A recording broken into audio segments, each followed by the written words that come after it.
We didn't grow up knowing what executive function skills were. Life felt overwhelming. Managing time, staying organized, and feeling stuck made everything difficult. What we didn't realize was that we lacked the skills to plan, prioritize, and break goals into manageable steps. After years of trial and error, we've seen how powerful executive function skills can be. With expert interviews, real stories, and practical strategies, this podcast is the resource we wish we had. Whether you're a student, parent, or professional, we're here to help you unlock your potential.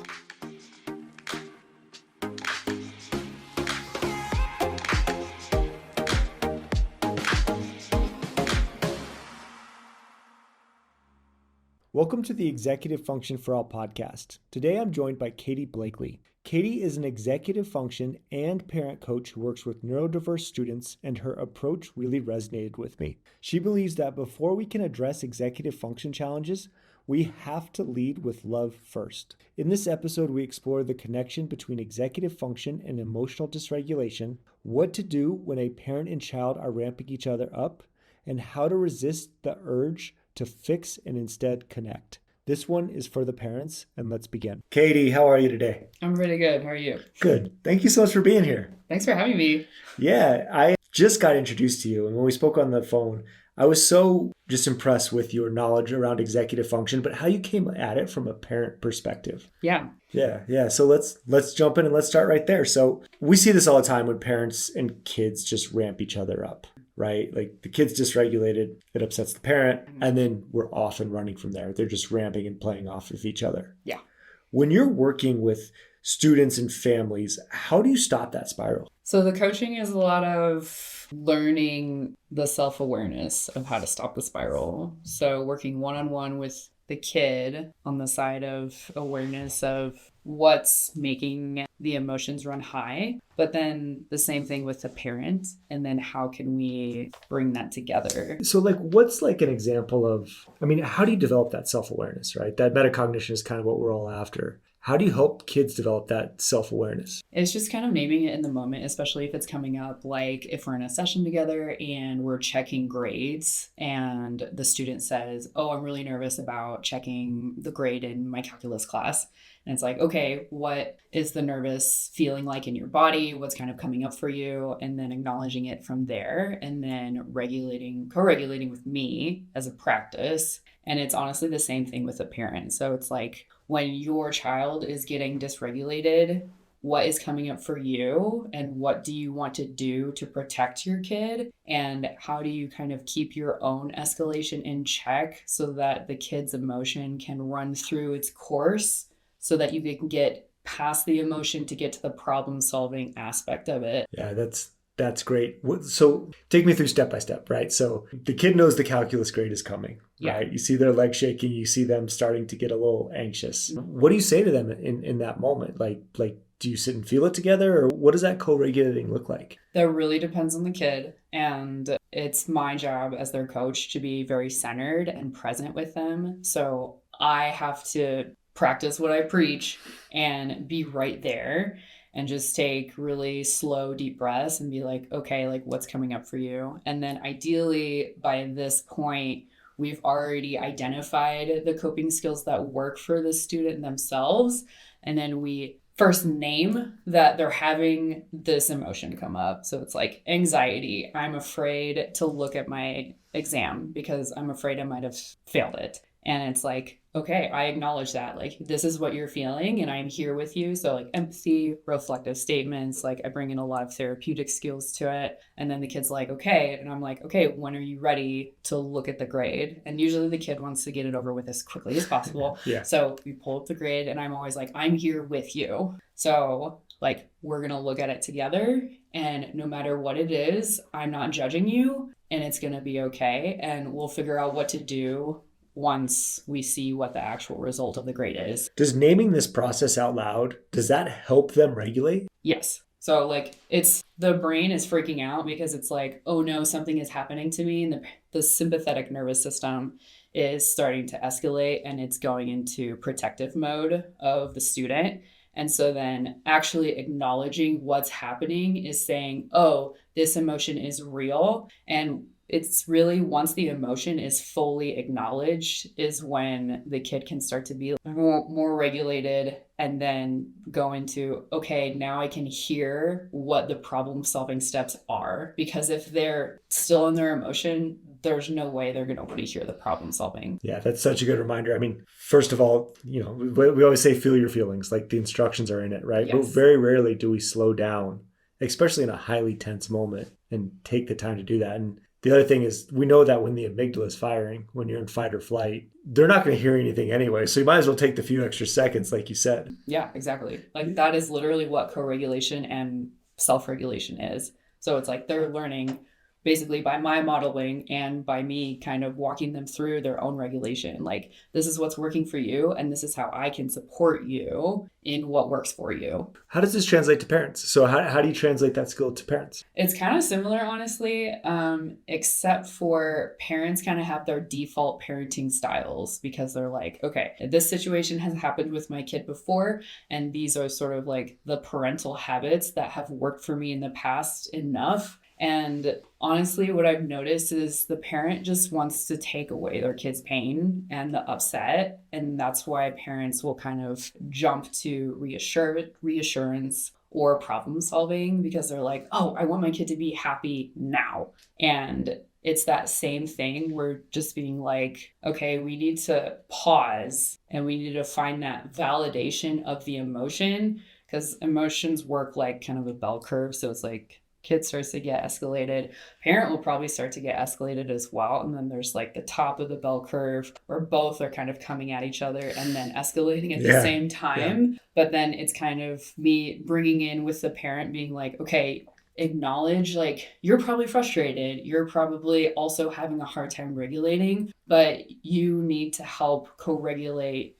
your child. And unless the child hears that you understand as the parent the emotion and that you're there for them, then they can go down the other side of the bell curve and then you can go into the problem solving. That's a really good way to describe it. I don't think I've heard the bell curve of emotions before. I really like that. And the crazy thing is this sounds woo-woo, right? It sounds woo-woo, but all the neuroscience coming out recently is this calm is contagious, right? Like we have the science now to say that the least regulated person in the room jacks everybody else up. Mm-hmm. And again, it comes back to if you really want your child to listen to what you're saying, just taking that breath. Mm-hmm. How does this tie into procrastination? I think about procrastination being highly emotional, right? It's more coming out about how procrastination is our difficulty regulating our emotions. And that's why we continue to put stuff off. When you do these regulation strategies, does that also transfer to procrastination? I suppose so, because a lot of procrastination comes in where it's like the fear and anxiety, some like emotional paralysis or like shame or guilt even of just like, oh, I just don't want to. And so I'm going to avoid until I either miss the assignment, for example, or it's just so much pressure that I just like have to get it done right now. I mean, and that's where like the executive function comes in because it's like teaching the student that chunking things out over a longer period of time is actually more regulating. I guess now that I think a little bit more about it, it's like finding a fine line when I'm coaching the student of like, I can't make a student do anything. Like it is all up to them. I am just there to teach them skills and I am there to give them tools and it's just returning responsibility constantly. So it's finding that fine line of, okay, you don't want to study until 3 days before the test. Fine. We're going to roll with that and see how that works for you and kind of what comes up for you about that. And then usually if that fails,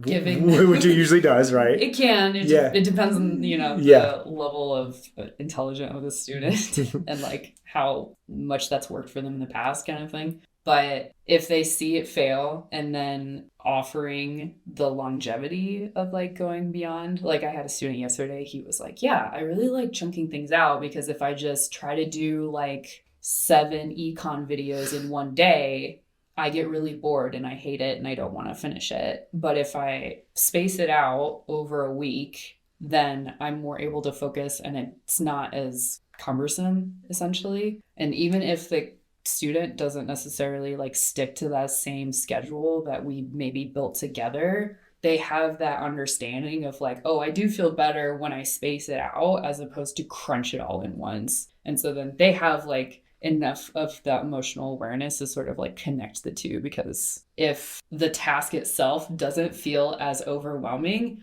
they're more likely to complete it. Yeah. Well, and I'm sure a lot of parents are like, well, I told my kid that when they're in like 6th grade. Oh, yeah. Oh, yeah. But it's almost like we have to rediscover this over and over, which I guess brings me to my next question is, do a lot of, when you're trying to improve these skills, these executive function skills, do you see parents just try to fix this right away? What does that look like? It's a lot of repetition. Because again, the parent has their own ideas of what they want for their child, and sometimes that doesn't match with what the child wants for themselves. So it's my job as a coach of trying to facilitate where's the overlap in agendas between the child and parent, and how can we collaborate to basically like make a game plan going forward. So finding boundaries and communicating boundaries in a positive way, and being like, these are the expectations of us as the parents, and acknowledging like the motivations and the goals of the child. I know you do a lot of parent coaching. Do you have to have a lot of hard conversations with families where you just see them jump in trying to fix all this and the kid's not growing these skills? I have, for sure. And what I've noticed is the more responsibility the parent gives to me as the coach, the more I can just allow the parent to just be the support for their child. And that is the ultimate goal, because we're working towards individuation and independence. And if the parent is trying to maintain their same role of like, oh, I have to make sure that you're doing this and this and this and this and this, and I'm like, yo, like, that's me now. And that's okay. Yeah. And honestly, it's like very relieving for the parents to have someone else and like a third party basically just be like, okay, do these things. And the parents like, I've been telling them that since 6th grade, like you said. And it's like just so different hearing it from like a mentor coach sort of role, as opposed to the parent repeating the same thing that the kid like rolls their eyes at and is like, yeah, I know, and won't do it. And then it's like turning towards the parent being like, you've done everything that you can in this way, and now we're just kind of adjusting and shifting what your role is as their parent, just so that you can be like the emotional support. And I think people forget that that's developmentally appropriate. Yeah. Right? Like it's developmentally appropriate for teenagers to rebel from their parents. It's part of this independence thing. Now, it can't feel good. My daughter's not there yet, and I'm sure it's going to break my heart, but it's developmentally appropriate as well. Yeah, 100%. And I think we forget that. I don't forget that. Yeah, I know. I know you don't. Well, and like being an adult with ADHD, like I'm 40 years old. My mom will call me with like the least controversial advice. She'll be like, did you eat vegetables? And I'll be like, no. And like, now that I'm more mature, I have to call her back and be like, I don't know why I said that. Like it's just in my bones to be defensive, right? We just develop this thing over time. And I think that's a lot of the resistance around coaching is they're like, well, I can tell them to do that. It's just received differently. And you see things differently, like the way you spoke to before, seeing that someone's dysregulated, we may not, parents may not be able to pick up on that in the moment. Yeah. And I think it's also like working with encouraging the child to also utilize their own communication skills with their parents. So it's the same thing. We're adjusting the role from both sides. If the kid is freaking out about something that's academic related or like executive function related, then I'm like, hey, I'm here and you can ask me about that. And then we can work with that together. But let's say a kid gets a good grade on a test and they're like, oh, I'm like really excited. And I'm like, tell your parent that. Yeah. Share that so that we start to have more of like adult conversations as opposed to like parent-child. It's more like adult-adult. So like working towards that, because adolescence. Yeah. Are a lot of students that you work with, are they hesitant to share good news with their parents? No, I wouldn't say that. That was just like a tiny example of like how to foster like a little bit different information, because usually like child has shame and like doesn't want to share bad information. And I'm also there to facilitate like that hard conversation where it's like, okay, you failed this test. Your parents said that if you failed another test, then this was going to be the consequence. But like if you hide it, it will make it so much worse. And so it's like I could be there and like help facilitate that conversation, be sort of like a mediator. But ideally, I would tell the student, let's talk to your parent about it. Let me know how it goes. And then like, tell me how you felt about it and like what happened and like, what your parent said. And it's like, I don't know, I like to kind of say like I'm sort of like a neurodiverse au pair, or sort of like that's a great way to put it. That whole situation. Well, that's funny, but I guess I asked the question because I've seen that throughout my career where if they explain the good things that happen in school, that just opens the door for the shame to come in too. We're like, I got an A in my math test. Well, how'd you do on your LA test? And it's like they shut back down. Mm-hmm. So no information is better than even some good information. I've seen that throughout time. So I just think it's a fascinating way to reframe like you did about just the facilitating communication so they can learn to communicate, not as necessarily equals, but two adults in the room. Yeah. When we spoke, you talked about this concept of leading with love, where if there's a highly emotional situation between the student and the parent, what does that mean and how does that look? I've seen it in person a couple of times, and I see the parent kind of letting their mind and their agenda get in the way of the love, and that causes tension with the child because the child, like you said, might get defensive and try to protect themselves, like, oh, I don't want to get in trouble. And essentially, I work to coach parents to start with the love as opposed to start with the negativity or the agenda or the problem solving. So it's because at the end of the day, the parent just wants to protect their child and they love their child and they want what's best for their child. So bringing that to the forefront of emotional regulation for the parent so that there can be a stronger bond between the two of them. Yeah, I think we lose that a lot in education. Like when you see, a parent get really frustrated because their child is failing a couple classes, it's just the love is behind it, right? There's a deep fear because they love their child so much and they want what's best for them. How do you bring that back to the forefront? It's, again, just a lot of like being in the moment with themselves. Again, my job is just being present and being calm and being very regulated for the parent. And then being like, okay, like what's coming up for you as the parent? Like, what are your motivations behind wanting to problem solve this right now? Because clearly that's actually escalating what's going on. And so it's a lot of like kind of psychoeducation of like the bell curve of how emotions work. And then what really needs to be done in the moment is just the parent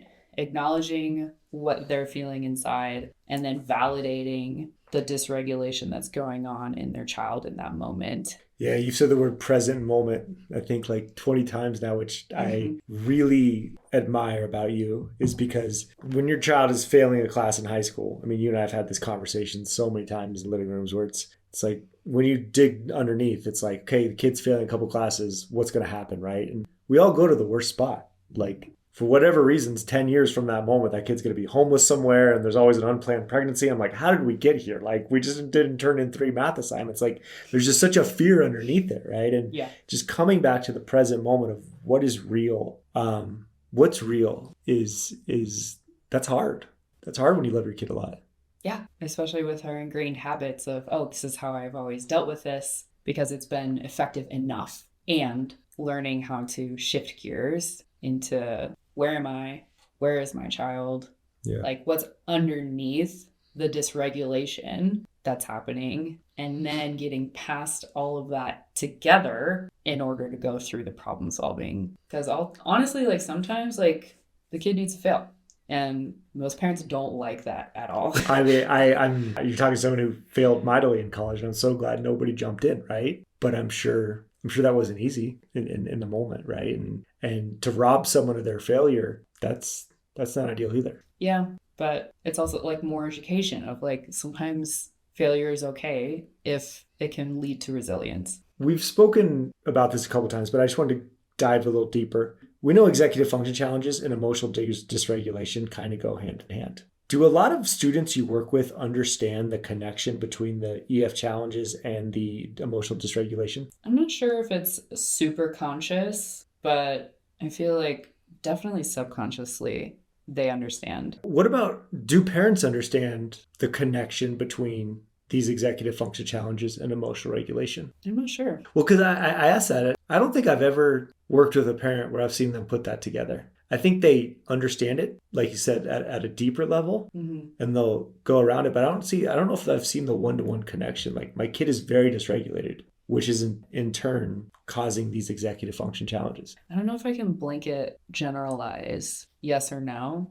because I feel like there are some parents that do understand that. But I feel like, especially with like a neurodiverse diagnosis, that kind of becomes the focus. And then the emotion regulation part of it is secondary or tertiary. And then my job is to help them understand like this is actually a part of what's going on in your kid's head, and this is how their brain is wired, and this is why the neurodiversity exacerbates the executive function dysregulation, just the executive dysfunction. Yeah. So once you make that connection for parents, do they start to understand that when you have executive function challenges, their students are more prone to big emotions? I think it's just kind of how their child has always acted. And so they just sort of accepted it as part of reality. And so it's changing that mindset of like, these things are going to happen because this is how nervous systems work. And this is how your nervous system can make these less intense over time. Tell me more about that nervous system conversation, because I'm always fascinated with how parents respond to this. Your nervous system impacts others around you conversation. Yeah. It's very similar to like what we were talking about earlier with like you staying present and calm. So if your nervous system is calm and present, you're more in your parasympathetic nervous system, which is telling you that you're safe and everything's okay and you can function without fear. When you're being dysregulated, you're in your sympathetic nervous system and your body and your mind is trying to protect you from something, whether it's real or perceived. So when a big emotion comes up, maybe because of an executive dysfunction, like, oh, I missed a homework assignment, then the sympathetic nervous system kicks in and says, I need to protect me now. So a parent acknowledging when their sympathetic nervous system is starting to kick in because their child's sympathetic nervous system kicks in, re-regulating and dipping back into the parent's parasympathetic nervous system will facilitate the co-regulation so that the child can start their parasympathetic nervous system kick off.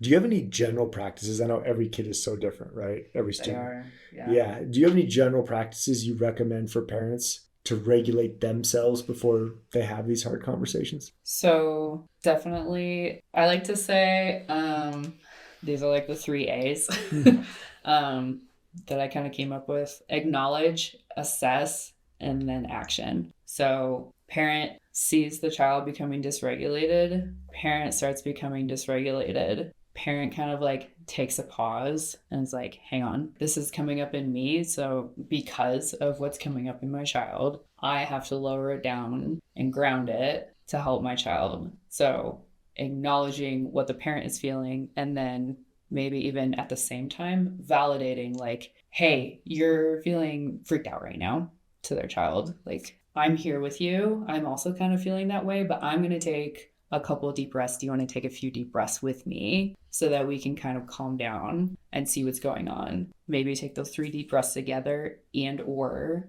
parent could take some deep breaths on their own and then come back to the child. And then just continuing to validate what's going on for the child. Like, basically all the child wants to hear is, I hear you and I understand what you're going through, and it's really hard. Yeah. A couple things to piggyback on. I love the modeling. There's just so much research coming out about how we'd love to think our kids and our teenagers listen to what we say, but they often don't. And they're always watching. They're always watching what we're doing though, right? Like there's just so much research behind that modeling. And so I think that modeling is paramount. I would think the challenge here is when, again, I'm a parent. And so I know how dysregulated I can get because I'm passionate about my kids. It seems like it takes a deep understanding of yourself to know when you're getting jacked up. It seems like there's a lot of mindfulness or yoga. Like, is there anything you recommend there? That's also like really personalized. I mean, I meditate every day, so that's something that helps me. Do you meditate before you go into hard sessions, or what you could perceive could be a hard session with a student? I kind of do what I just told you to myself. If I know it's going to be a harder session, it's like acknowledging what I'm feeling coming up. So if like I feel tension, like, oh, this is going to be a difficult session. And then I literally like think to myself, I'm feeling tense and anxious because this is going to be a difficult session. And then I kind of like feel where it is in my body. And then I do maybe some yoga or just kind of shake it out a little bit and a few deep breaths. I like to call it like a tension release sort of mindfulness exercise, and be like, okay, honestly, my job is just to be present with what's going on, because you never know what's going to come up. Because if I go in there with tension, it's going to create more tension. But if I go in there having gone through my own tension and then redirecting to, okay, I'm just going to be here for this kid, then the kid will actually stay more regulated, and then we can find better solutions together because I'm already in a calm space. Yeah, I come back to what you said a lot in the beginning of the podcast about how your job is to be regulated when you start, right? Mm-hmm. And I know a lot of educators listen to this as well, a lot of teachers and educators. And I look back at my teaching career and so many days where I was like, these kids are out of control. And really, I was the one who was out of control and everyone was feeding off of me. And so just taking a second, realizing that calm is contagious. Yeah. And I think like something that's difficult for professionals is they think, oh, I know what to do. I know what I should be doing to like be a better professional. But it's hard to just find the time or feel motivated to do something like that. And I always tell people a little bit every single day. So like carve 5-10 minutes out of your day for yourself so that you can feel calm is just that little practice over time so that you can apply it in situations where you start to feel more dysregulated. And then it's just building that self-awareness over time. And I have to be nice to myself because I'm very self-critical. So just being graceful with yourself, being like, I'm going to get there when I get there. And this whole thing is a process. And like, I'm working on it. Yeah. Well, going back to what you said about I don't have time, like I get this pushback all the time with movement, because movement is a big way that I regulate, and like movement in the classroom. And it comes back to, if someone's like, I don't have time, it's like, you don't have time not to, because your kids aren't going to hear you if they're not getting some movement anyways. We can talk at them until we're blue in the face, but if we're not regulated, they're just not going to hear you. So you're kind of wasting your time. I know one thing I do as well is if I know I'm going to have a really hard conversation with someone, I try to do it walking and talking. That's perfect. Yeah, there's a lot of research about eye to eye like we are right now, like the amygdala's firing and for a lot of young people, and it's just not the best way to do it. So that's one that was given to me a few years ago that I thought I'd share as well. Yeah. I want to come back to something you said about the parenting piece. What were your 3 A's again? Acknowledge, assess, and action. Yeah. Sometimes I get parents who are hard on me, right? And they'll say things like, I don't want a soft kid growing up. I don't want, something along those lines, right? Mm-hmm. Maybe not as forceful, but, there's that undertone there. How do you think about accountability? And is there time to drop the hammer for parents? I know those are two different things, because there could be loving accountability and more forceful accountability, but how do you weave that into your conversations with parents? It goes back to the kind of family situation piece of like a lot of my students, their parents are paying for school. So for example, parents expect kid to get straight A's. Reality says kid will probably get A's, B's, and maybe a C. So where can we adjust expectations and then also set expectations where like, if you get all C's, we're pulling you out of school. But then being very much like going to the parent and being like, we need to make sure that your expectations are realistic and achievable for your child. And if they're not met, your child needs to know exactly what the consequences are going to be. So you need to be very clear and consistent and communicate that to your child, because it's not my job to like be the bad guy. Essentially, it's like my job to be like, this is your family and this is how I support your family. And this is how we work together to get your kid where your kid wants to be, but also like within the family system. Yeah. Setting those clear expectations. I mean, the research is clear, like clear expectations, like they're very helpful for especially kids with ADHD. And we all think we're being clear, and often we're just not being that clear. When we've spoken before, you've talked about how you coach students to have hard conversations. Tell me more, please. A lot of it is encouragement, because a lot of students are not wanting to ask for help. And again, it's like a lot of modeling of like, it is okay to ask for help. And it's better to over ask and be like, what's possible, as opposed to hiding it and then failing at something because nobody knows what's going on. So it's also kind of like the clear expectations piece of like, what do you want? And how can we like work to get what you need. Do you find that a lot of students, they think they know what they want, but they don't actually know? Or is it they just don't fully explain what they want? Or I know it's different for each student, but are there any commonalities you see there? I guess it's kind of both of those things. I guess I'm more thinking along the lines of like advocating for like accommodations at school. Yeah. So like I have students who have an ADHD diagnosis that refuse to get accommodations because they can still get by and be okay. And it's like, okay, that's your decision. If this becomes more of like a failure as opposed to a success, we need to revisit this conversation. And I will ask you to consider it seriously. Or I have another student who he didn't want to have to email his accommodations letters to his professors when school policy is you are responsible for applying your accommodations to every exam.